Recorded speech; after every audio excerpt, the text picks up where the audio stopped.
నన్ను కడగండి. ఈ ప్రార్థన ఎవరు చేస్తారు? నిలబడండి. కళ్ళు తెరవద్దు, ఎవరు కళ్ళు తెరవద్దు, నిలబడండి. మీ కొరకు ప్రార్థన చేస్తారు. కళ్ళు తెరవద్దు. ఈ ప్రార్థన ఎవరు చేస్తారో, నేను నిజంగా ఈ ప్రార్థన చేస్తాను, ఈ రోజు నుండి నా హృదయం వేసేకిస్తాన్న వాళ్ళు నిలబడండి. మీరేం మాట్లాడొద్దు, ఎవరు కళ్ళు తెరవద్దు. అటువంటి వాళ్ళు మాత్రం నిలబడండి, ప్రార్థన చేస్తారు. దేవుడు మళ్ళీ దీవిస్తాడు. ఇది ఒక చిన్న బాబు 5 రొట్టెలు 2 చేపలు ఏసయ్యకి ఇస్తే ఏసయ్య వాటిని తినలేదు, కానీ ఏసయ్య వాటిని దీవించి ఆ పిల్లోడి ద్వారా అనేకులకు ఆకలి తీర్చాడు.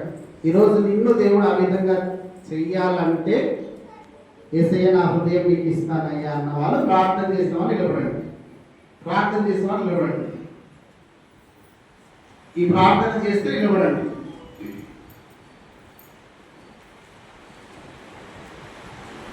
మాట ప్రకారం వాళ్ళు నడుచుకున్నారు కాబట్టి వాళ్ళకి ఎదురుగా ఉన్నటువంటి గోడ కూలిపోయింది. శత్రువులు ఆల్రెడీ నాశనం అయిపోయారు. వారి కత్తితోనే వాళ్ళు చంపేశారు. 2వ కథలో మనం చూసాము,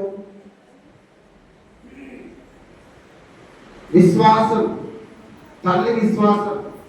చిన్న పాప స్టెల్లా మెరాకల్ కోసం ఏసయ్య మెరాకల్ చేస్తాడని చెప్తే విని ఆ మెరాకల్ కోసం మెడికల్ షాప్కి వెళ్ళి, నిజంగా జరిగిన స్టోరీ ఇది, అబద్ధం కాదు, నిజంగా జరిగిన స్టోరీ.